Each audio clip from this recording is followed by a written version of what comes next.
Previous जो topic चल रहा था वो था professional behaviour and professional attitude. एक स्टडी को डिस्कस किया था, वो था क्लासिकल कंडीशनिंग। एक थ्योरी है लर्निंग की जो कि इवैन पेवलोव ने दी थी, डॉग वाला एक्सपेरिमेंट, जिसमें आपको याद होगा कि उस एक्सपेरिमेंट में क्या हुआ था कि क्लासिकल कंडीशनिंग होती है किसी भी इंसान के बिहेवियर की, ट्रेनिंग या लर्निंग होती है उसकी, कि वो क्लासिकल होती है। जैसा कि पहले उसको खुराक दी जाती थी तो उसके मुंह में पानी आता था, फिर जब दरवाजे की आखिर से उसको समझ आ जाती थी कि अब दरवाज़ा खुल रहा है, इसका मतलब है कि मुझे अब खाना मिलेगा, तो इस तरह उसकी लर्निंग हुई। क्लासिकल कंडीशनिंग इसको कहते हैं, इवैन पेवलोव की ये लर्निंग थ्योरी या लर्निंग। हमने जब प्रोफेशनल बिहेवियर को स्टडी किया था तो प्रोफेशनल बिहेवियर में भी ऐसे ही लर्न करता है इंसान, सीखता है ऐसे ही। वो कैसे कि जब हम किसी प्रोफेशनल सेटअप में हैं तो हम अगर एक दिन लेट हुए ऑफिस से, किसी ने हमें कुछ पूछा नहीं, हमारा जो सब कॉन्शियस है, माइंड है, वो सीख जाता है कि it's okay, it's not a big issue, हम लेट भी हो जाएं तो कोई बहुत बड़ा मैटर, मसला नहीं है। इसी तरह जब आपने रिकवरी करनी होती है, किसी के पास से पेमेंट लेनी है, जब आप पेमेंट लेने जाते हैं तो वो कहता है माजरत आज मेरे पास नहीं है, और आप कहते हैं चलो यार ये बहुत अच्छा कस्टमर है, तो ये पहले कभी भी ऐसा नहीं हुआ, आज इसने किया है तो इट्स ओके। मगर आपका वो इट्स ओके उसके सबकॉन्शियस में ये चीज़ डाल रहा है कि इट्स ओके। फिर आप जब भी रिकवरी के लिए जाएंगे तो उसके पास अगर दो ऑप्शंस होंगे ना, प्रायोरिटीज़ दो होंगी, कि एक प्रायोरिटी है कि दुकान का बिल, दूसरा है कि आपका बिल, तो फिर आपका बिल पीछे चला जाएगा और दुकान का बिल वो कहेगा मैंने पहले इसको अदा कर देता हूँ। तो इसका मतलब क्या हुआ कि प्रोफेशनली आपने अपने आप को उसके माइंड में साइकोलॉजिकली ये डाला, इट्स ओके, ना भी हो तो चलता है। मगर इससे आप अपने बिजनेस का, आप अपनी पर्सनैलिटी का लॉस कर रहे हैं, आप अपने इम्प्रेशन को ऑन स्टेक रख रहे हैं। आपका इम्प्रेशन बनेगा कि इट्स ओके, मैनेजेबल है। प्रोफेशनल बिहेवियर में आप अपने रूल्स एंड रेगुलेशंस के अकॉर्डिंगली चलेंगे तो आप लॉन्ग टर्म चल पाएंगे। प्रोफेशनल एटीट्यूड और प्रोफेशनल बिहेवियर को हमने डिस्कस किया था कि दोनों में फ़र्क क्या है। मैं छोटा सा समराइज कर देता हूँ ताकि आपके माइंड में वो रिकैप हो जाए।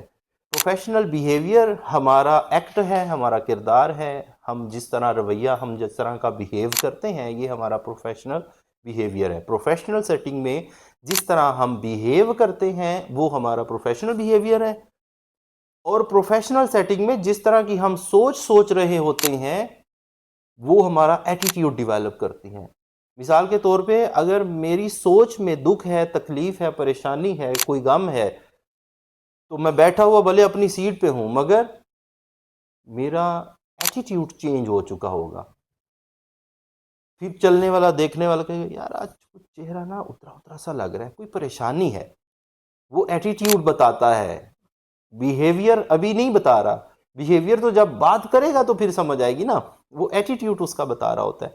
तो प्रोफेशनल एटीट्यूड में उनके माइंड में चलने वाली जो सोचें हैं वो, और बिहेवियर में उसकी ज़ुबान से या उसके ओवरऑल एक्ट से नज़र आने वाले जो उसके किरदार हैं वो बताता है कि प्रोफेशनल।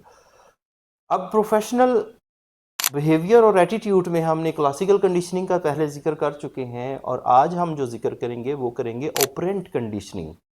कंडीशनिंग को पहले मैं समझा देता हूँ। कंडीशनिंग क्या होती है? कंडीशनिंग होती है जब हम किसी चीज़ से कंडीशन हो जाते हैं, जुड़ जाते हैं, एसोसिएट हो जाते हैं। वो क्या चीज़ होती है? मिसाल के तौर पे जैसे हमने मिसाल दी कि अगर एक बंदा है और वो हमारे पास आता है और हम उसको वार्मली वेलकम करते हैं। जब हम वार्म वेलकम करते हैं तो उसका उसका माइंड कंडीशन हो जाता है कि यार यहाँ का स्टाफ बहुत पोलाइट है, यहाँ का स्टाफ बहुत प्रोफेशनल है। जब आप उसके साथ अपनी लैंग्वेज यूज़ करते हैं जो कि ऑफिस लैंग्वेज होती है। ऑफिस लैंग्वेज कौन सी होती है? जिसमें आपकी जो ज़ाती ज़ुबान है, जैसे मदर टंग है, वो कम से कम इस्तेमाल हो रही होती है, ना के बराबर इस्तेमाल हो रही होती है। प्रोफेशनल सेटिंग में कुछ ऐसी ज़ुबान इस्तेमाल हो रही होती है, जैसा कि एक ज़माना था फ़ारसी ज़ुबान दफ्तरी ज़ुबान के नाम से जानी जाती थी, ऑफिस लैंग्वेज। फिर English language official office language के तौर पे इस्तेमाल की जाती थी। ठीक है, अब भी जितने भी कॉरपोरेट लेवल पे जो ऑफिसेज हैं वहाँ पे जितने एम्प्लॉयज़ हैं, नोबडी नोज कि किसी की एजुकेशन का स्टेटस या स्केल क्या है, बट जब आप उनसे बात करते हैं they use to speak in English, and whenever anybody use such language जो कि इन्फ्लुएंस करती है दूसरों की पर्सनैलिटी पे, दूसरों की ओवरऑल साइकोलॉजी के ऊपर, इसका मतलब है कि आपकी पर्सनैलिटी उसके ऊपर इम्प्रेशन डेवलप कर रही होती है, that the person whom I'm talking is a very much professional, is a very much educated। क्योंकि कोई भी आपसे ये नहीं पूछता कि आपकी कितनी एजुकेशन है, वो आपकी बिहेवियर, आपकी ज़ुबान और आपके अखलाक से वो देखता है कि यार ये बंदा जिससे मेरी बात हो रही है ना, बहुत ही यार कमाल का समझदार, पढ़ा लिखा, एजुकेटेड है। ठीक है, तो ऑपरेंट कंडीशनिंग में जब ऑपरेट किया जाता है, यानी कोई काम एक्ट करके सीखा जाता है, तो वो ऑपरेंट कंडीशनिंग है।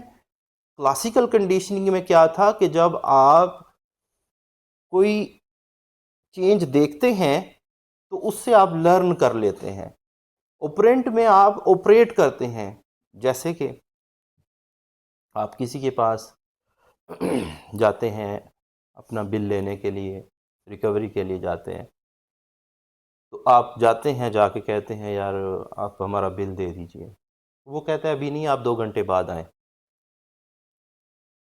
आप कहते हैं चलो ठीक है, आप चले जाते हैं, 2 घंटे के बाद आते हैं, फिर वो कहता है कि यार वो थोड़ा माजरत यार, अभी आधा घंटा और दे दो, बस आधे घंटे तक चक्कर लगा लो। अच्छा चलो ठीक है, मैं ना घूम के आ जाता हूँ, फिर वो जाता है, फिर वापस आता है। उसके बाद फिर वापस आते हैं तो कहता है यार माजरत के साथ हुआ नहीं है, सिर्फ 10 मिनट दे दो, बैठ जाओ जब। फिर आप कहते हैं यार बैठना ही है तो मैं ना ये साथ वाली दुकान वालों से बिल लेके आ जाता हूँ।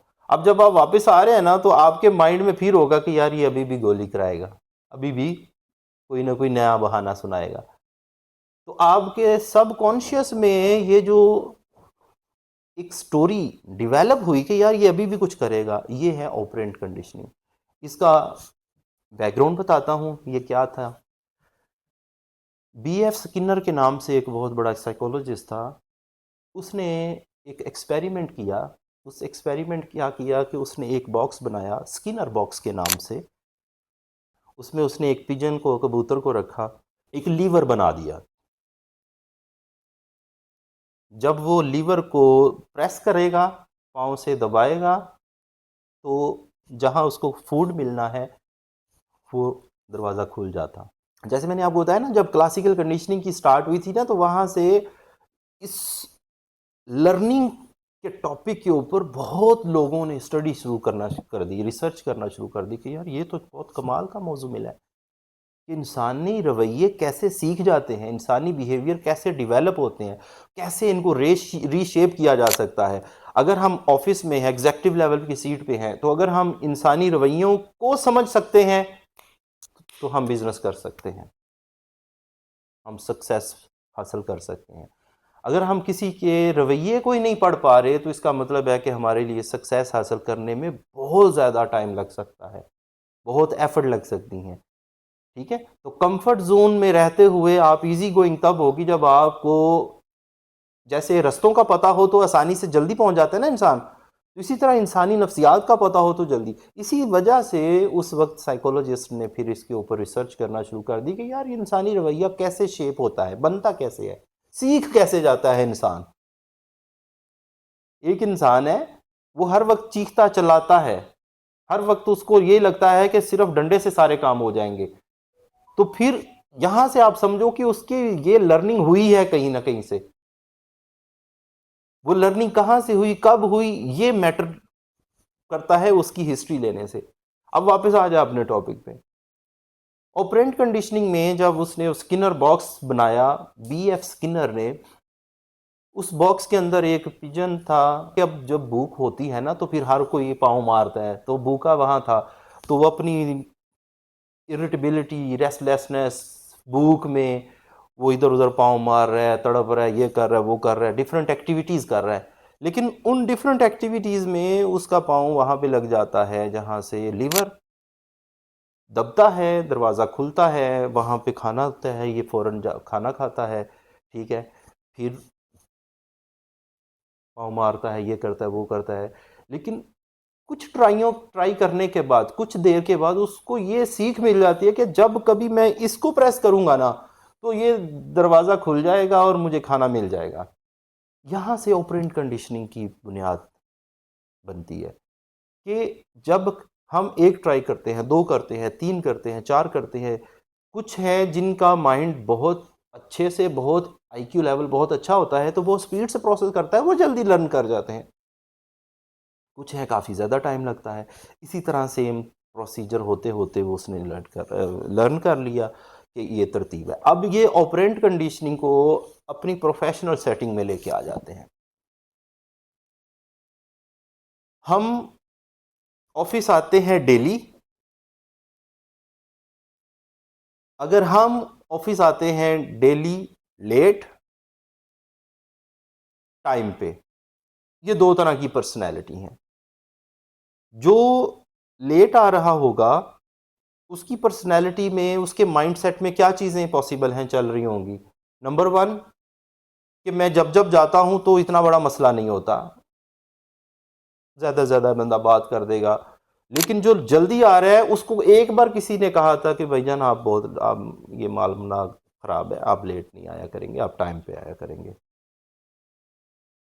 उस उसने एक बात को पिक कर लिया और उसने कई बार कहने को भी पिक नहीं किया। यहाँ पे ऑपरेंट कंडीशनिंग कहाँ पे आ गई कि जब हम कोई काम करते हैं तो उससे हमारा बिहेवियर शेप होता है। बिहेवियर शेपिंग करना, जब हम यहाँ पे अपने बिहेवियर की बात कर रहे हैं तो यहीं पे आप, जो आपके पास लोग आते हैं ना, अब उनके बिहेवियर शेपिंग के ऊपर अपने माइंड को हम कैसे चलाएंगे, उसके लिए आप के पास जब लोग आते थे तो आप अपना काम कर रहे होते थे, काम उन्हीं का कर रहे होते थे। मगर जब आपने सिर्फ 3 सेकंड या 4 सेकंड निकाले कि जब वो आए और आपने उनको अच्छे से वार्मली वेलकम किया, अस्सलाम वालेकुम, कैसे हैं आप, ठीक हैं, पानी पियेंगे, चाय वाय कुछ आपके लिए, इतनी सी आपने जब बात की, तो वही बंदा था जो बंदा पहले आता था तो आप उसका काम करके तो उसके हाथ में काम देते थे, तब इतना खुश शायद ना होता हो। लेकिन जो ही वो आता तो आप जब उसको कहते कि आप कैसे हैं, ठीक हैं, पानी वानी का जब पूछते, तो उस वक्त उसके जो बिहेवियर है, जो उसका माइंड में चलने वाला जो प्रोसेस है, जो सोचें जो उसके दिमाग में चल रही हैं, जिसको हमने एटीट्यूड का पहले पढ़ा था, तो उसका माइंड में चलने वाली जो सोचें हैं, उसको वो एटीट्यूड क्या डेवलप करेगा आपके मुतालिक, आपके मुतालिक क्या सोच चल रही होगी उसकी, पॉजिटिव या नेगेटिव? पॉजिटिव चल रही होगी ना। अच्छा, अब आप अगर एक ऐसी डिवाइस हो, आप अगर एक ऐसी डिवाइस हो जो कि धुआं भी दे सकती है, जो कि खुशबू भी दे सकती है, तो आप कौन सी डिवाइस बनना पसंद करेंगे? खुशबू वाली ना। तो ह्यूमन पूरा का पूरा एक डिवाइस है। जब हमारे पास लोग आए और उनको अच्छा लगे, जब हमसे कोई बात करे, तो उनके कानों में ऐसी आवाज जाए जो कि उनके दिल को खुश करे, उनके दिमाग को अच्छी सोचें दे आपके मुतालिक, या कि आप जब वो अपने प्रोफेशन में इतने गुम हो और आप कहें कि भाई मैं तुम्हारी तो काम कर रहा हूँ यार, तुम जब आते हो सर पे चढ़ जाते हो यार, तुम्हारे पास दूसरा कोई काम ही नहीं है, तुम शिकायतों पे का जोर डाला होता है, तुम्हारा तो 2 मिनट काम लेट हो जाए तो तुम शिकायत ऊपर तक कर देते हो। ये हालांकि ये जुमले वो हैं जो कि आपके माइंड में घूम रहे थे और बंदे के आने की देर थी और हमने डायरेक्ट फायरिंग कर दी। अगर हम उन्हीं जुमलों को होल्ड कर लें और उसको हम खुशबू वाले जुमले दे दें, साइकोलॉजी का एक रूल है, अगर आप चाहते हैं कि मिस्टर एक्स मेरी इज्जत करे, तो आप उसे ना कहो कि मेरी इज्जत करे, उसे ना कहो कि भाई मैं मेरी इज्जत किया करो, उसके बदले आप उसकी इज्जत करना शुरू कर दो। ऑपरेंट कंडीशनिंग में ऑपरेट करना शुरू कर दें, और 1 बार 2 बार 3 बार, एक वक्त आएगा कि उसका माइंड पूरा क्लीन हो जाएगा, साफ हो जाएगा। जिसको इस्लाम में भी अल्लाह ताला भी फरमाते हैं कि जिस बंदे के साथ आपकी दुश्मनी है, लड़ाई है, चपकलिश है, तो आप उसके साथ नरम गोई से बात करना शुरू कर दो। फिर आप देखोगे कि वो जो बंदा जो आपका बदतरीन दुश्मन था, वो आपका गर्म जोश दोस्त बना हुआ होगा। अब बिहेवियरल अप्रोच आ गई ना, ये है behaviour, how we behave. This is the main source of changing the behaviour of your partner. Business partner हो सकता है, कोलीग हो सकता है, आपका कस्टमर हो सकता है, आपका क्लाइंट हो सकता है। तो अगर आपको ये बिहेवियरल मैजिक आ गया, you can change the whole world. अब ये बिहेवियरल मैजिक क्या है? क्लासिकल कंडीशनिंग आप समझ गए, ऑपरेंट कंडीशनिंग अगर आप समझ गए, तो इसका मतलब क्या है कि आपको ये पता चल गया कि यार इस तरह चीज़ें लर्न होती हैं। तो आप अभी अपने बिहेवियर को कैसे लर्नड बिहेवियर बनाना है, तो कैसे बनाएंगे कि जब आप अपनी बॉडी, अपनी पूरी ओवरऑल पर्सनैलिटी पे कुछ ऐसी चेंज लेके आए कि यार मैंने जब भी ऑफिस आना है मैंने ऐसे बैठना है, ये मेरा स्टाइल है। जो भी एक अपना स्टाइल आप डेवलप करें, ये ड्रेसिंग है, मैंने इस ड्रेसिंग में आना है, तो ये मैंने जो लोग आएंगे तो उनके साथ मैंने ऐसे उठ के कैसे मिलना है। अब एक छोटे से मैनर्स की, इसी बिहेवियरल अप्रोच में मैनर्स की बात बताता हूँ। जैसे ये टेबल है ना, अब टेबल में अगर यहाँ पे मिस्टर एक्स आता है, मिस्टर वाई उस टेबल के उस तरफ बैठा है, अब वहाँ से ऐसे सलाम लिया जा सकता है, इसमें कोई बहुत बड़ा मसला है नहीं है। मगर अगर इससे भी ऊपर लेवल पे जाना हो तो फिर वो बंदा वहाँ से इधर आएगा, फिर उसको सलाम जब लेंगे, हालांकि इसको पता चल रहा है कि यहाँ से भी सलाम हो सकता है, लेकिन जब उसका इतना सा चल के आना, अंदाजा करो कि अगले के दिमाग पे किस लेवल पे जाके असर करेगा। This is called your behaviour influenced others behaviour. आपका जो रवैया है, आपके एटीट्यूड का आकाश है कि आपके माइंड में क्या चल रहा है, और आप अगले बंदे के ऊपर अपना इंप्रेशन वो बना रहे हैं कि वो ऑटोमेटिकली ये सोचने पर मजबूर हो जाता है, आउटस्टैंडिंग, एक्सीलेंट पर्सनालिटी, क्या बात है यार, इतने माइक्रो लेवल पे मैनर्स इसको आते हैं, ये कहाँ से सीखे होंगे इसने। बात समझ रहे हैं? जैसे कि नबी करीम सल्लल्लाहु अलैहि वसल्लम से जब कोई बंदा गुफ्तगू कर रहा होता था ना, जैसे अभी हम ऐसे बात कर रहे हैं ना, तो अगर कोई इस तरह बात कर रहा होता था तो ऐसे बात नहीं करते थे, ऐसे, अच्छा ठीक है जी आप। अब ये नजर आने में छोटा सा एक्ट है, मगर नो, ये हमारी जो कॉग्निशन है ना, ये जो हमारा कंप्यूटर है, इतना माइक्रो लेवल पे काम करता है कि आज तक कोई कंप्यूटर इतनी इतनी स्पीड या इतनी माइक्रो लेवल पे काम अभी तक नहीं कर पा रहा, एज पर माई नॉलेज। तो इस वजह से जब हम किसी के साथ इस तरह बिहेवियरल अप्रोच के साथ करते हैं, तो उसके इफ़ेक्ट्स हमारी बॉडी, हमारी पर्सनैलिटी के ऊपर तो पड़ते ही पड़ते हैं। जो जो लोग हमारे साथ काम कर रहे होते हैं उनके ऊपर भी हमारे असरात पड़ते हैं। मिसाल के तौर पे अगर हम बैठे हैं और हमारी टांग हम ऐसे ऐसे हिला रहे हैं, टांगें ऐसे हिल रही हैं, नज़र आने में ये भी छोटा सा एक्ट है, मगर जो सामने बैठा है नोबडी नोज कि इस बंदे के दिमाग में कितना नॉलेज है इस चीज़ को लेके भी कि ये चीज़ क्या जाहिर करती है। इसको हम टेक्निकली वर्ड में जो बोलते हैं इनवॉलेंट्री बॉडी मूवमेंट कहते हैं। और ये इनवॉलेंट्री बॉडी मूवमेंट कब होती है? जब माइंड का कंट्रोल कम रहता है। अपनी बॉडी पे कंट्रोल कम है तो दूसरों पे कैसे कंट्रोल कर पाएगा वो? बात समझ गए? ज़ाहरी control is a different thing, subconscious पे control is a different thing. अगर एक बंदा ऐसे ऐसे कर रहा होता है तो उससे क्या जाहिर होता है? क्या जाहिर होता है? एंग्शियस है, एंग्शियस है, एंग्जाइटी हो सकती है उसको, किसी चीज़ को लेके उसके यहाँ पे कुछ चल रहा है कि ऐसा ना हो, क्या मतलब कुछ ना कुछ सोचें नेगेटिव चल रही हैं, जिनकी वजह से उसका ये वाला काम ये हुआ। इसी तरह जब टांगे ऐसे ऐसे कर रहे हो तो हालांकि उससे पूछे थे, बोलेगा तो ऐसे ही कर रहा हूँ, कुछ इतना बड़ा मसला नहीं है, मगर उसके सबकॉन्शियस में, उसके बिहाइंड द सीन जो ट्रिगरिंग पॉइंट्स है, ये वो बंदा, जब आप देखें डिफरेंट बड़े बड़े लोगों में बैठोगे, तो फिर वहां पे क्या पता कौन किस किस तरह की ट्रेनिंग लेके बैठा हुआ है, उसकी नॉलेज में क्या क्या है। तो फिर वो स्कैन करता है आपकी ओवरऑल चीज़ों को। तो जब यहाँ से मैंने आपको बताया कि इतना छोटा सा एक्ट अगले बंदे के माइंड में जाके क्लिक करेगा, और आपकी पर्सनालिटी को वो अपने माइंड में यहाँ दर्जा देना है या यहाँ दर्जा देना है वो देगा। तो फिर वो जो टाइटल देगा ना आपकी पर्सनालिटी को, आपकी ओवरऑल शख्सियत को, वो टाइटल किस बॉक्स में डालता है, पॉजिटिव बॉक्स में डालता है या नेगेटिव बॉक्स में डालता है। तो इस ऑपरेंट कंडीशनिंग में हमारी जो ऑपरेट किए गए या हमारे किए गए जो एक्ट्स हैं, ये हमें भी सिखा रहे होते हैं कुछ, और ये हमारे साथ जुड़े हुए लोगों को भी सिखा रहे होते हैं, बता रहे होते हैं कि यार ये बंदा क्या कैसे। मिसाल के तौर पे, कभी एक वक्त में एक बंदे ने आपके साथ तलह कलामी की हो, और आपने उस तलह कलामी को बड़े अच्छे से डील कर लिया हो। आपका उसको अच्छे तरीके से डील कर लेना उसके ऊपर एक ऐसा इंप्रेशन डालेगा, इतना पॉजिटिव आपका इमेज आएगा उसके माइंड में, कि वो जब कभी भी कहीं पे भी होगा ना, तो वो आपको जब दिमाग में भी याद करेगा तो आपके मुतालिक वो पॉजिटिव एनर्जी के साथ बात करेगा।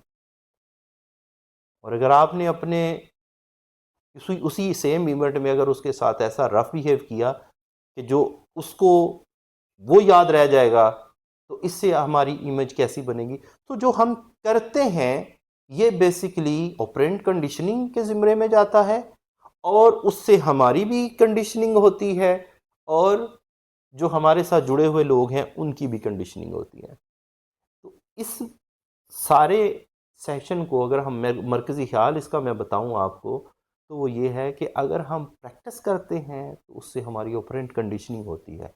तो प्रैक्टिस क्या करें? प्रैक्टिस अगर आप समझते हैं कि यार मैं अपनी लैंग्वेज स्किल पे प्रैक्टिस करना चाहता हूँ, मेरी लैंग्वेज बेहतर हो जाए, लैंग्वेज में मेरी इंग्लिश लैंग्वेज होती है बेहतर हो जाए, मेरी उर्दू बहुत अच्छी हो जाए, ठीक है, मैं जब बात करूं तो मेरी गुफ्तगू करने का स्टाइल बहुत अच्छा हो जाए। अब वो सारा ये सारा कुछ कब होगा? When we practised. तो ऑफिस में, जैसे कि आप सारे ऑफिस में हैं, आपके साथ डिफरेंट लोग आके यहाँ मिलते हैं बैठते हैं, आप जब अपनी फैमिली में जाएं, किसी फैमिली इवेंट्स में जाएं, वहाँ पे जाके जब आप यहाँ पे आपकी एक इमेज डेवलप होती होती होती होती आप वहाँ जाएंगे ना, तो आप ऑटोमेटिकली बातों में इंग्लिश लगा रहे होंगे। अब बातों बातों में आपकी अदब वाली गुफ्तगू हो रही होगी, बातों बातों में आपकी लहजे में, आपके एटीट्यूड, आपके बिहेवियर में, वो आपको जो रंग आपको यहाँ चढ़ा होगा ना प्रोफेशनल सेटअप में, ये जो आपके ऊपर एक रंग चढ़ा होगा, ये रंग वहां पे भी लोगों को नजर आएगा। फिर लोग कहेंगे यार ये बहुत अच्छा, माशाल्लाह बड़े अच्छे सेटअप में है ना। तो ये डेवलपमेंट होती है हमारी पहले माइंडसेट से कि यार मुझे करना क्या है, फिर उसके ऊपर काम कैसे करना है, एग्जीक्यूट कैसे करना है, क्या मैं जो अपनी बॉडी में, अपनी पर्सनैलिटी में, अपने बिहेवियर में, अपनी लैंग्वेज में, अपनी स्पीकिंग पावर में जो चेंज लेके आऊँ, क्या मैं किसी की गुलामी में कर रहा हूँ या मैं खुद चेंज चाहता हूँ, खुद इम्प्रूवमेंट चाहता हूँ। बात समझिए ना। अगर आप खुद चाहते होंगे, लेट्स सपोज अगर हम खुद चाहते हैं चेंज लेके आना, तो फिर हमें ये वजनी भारी नहीं लगेगा। ये जो चेंज है इसको कहते हैं अडॉप्टेशन, कि हम खुद अडॉप्ट कर रहे हैं। अगर कोई फोर्सफुली करेगा तो वो अडॉप्टेशन नहीं होगी, वो बोझ होगा। अगर कोई कहे कि यार आप इंग्लिश बोला करें यहाँ पे, तो बड़ा बोझ लगेगा, बड़ा अजीब लगेगा।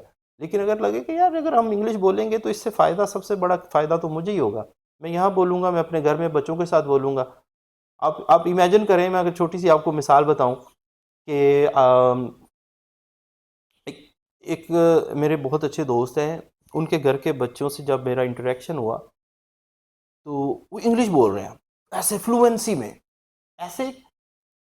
तो फिर जब मैंने पूछा कि ये क्या, कैसे इंग्लिश बोल रहे हैं, कहते हम घर में बोलते ही इंग्लिश इनके साथ खास तौर पे। अब आप अंदाज़ा करो कि वो बच्चे जब किसी इवेंट में जाएंगे तो वहाँ बोलेंगे इंग्लिश, तो सुनने वालों के ऊपर इम्प्रेशन कैसा जाएगा। तो क्या हमारा आपका ये हाब नहीं हो सकता कि हमारे बच्चे बचपन में ही इस लेवल की पे चले जाएं कि जिनकी स्किल बहुत अच्छी हो, जिनके लोग इम्प्रेस हों, जिन पे उनका स्कूल, उनके टीचर्स इम्प्रेस हों। तो वो कब होगा? जब हम अपने ऊपर पहले काम करेंगे तो, है ना? इस वजह से आई वुड रिकमेंड यू कि आप अपनी ओवरऑल स्पीकिंग पावर पे, लैंग्वेज पे, कम्युनिकेशन पे थोड़ा थोड़ा काम करें, जिससे आपका प्रोफेशनल बिहेवियर, प्रोफेशनल एटीट्यूड भी इम्प्रूव होगा।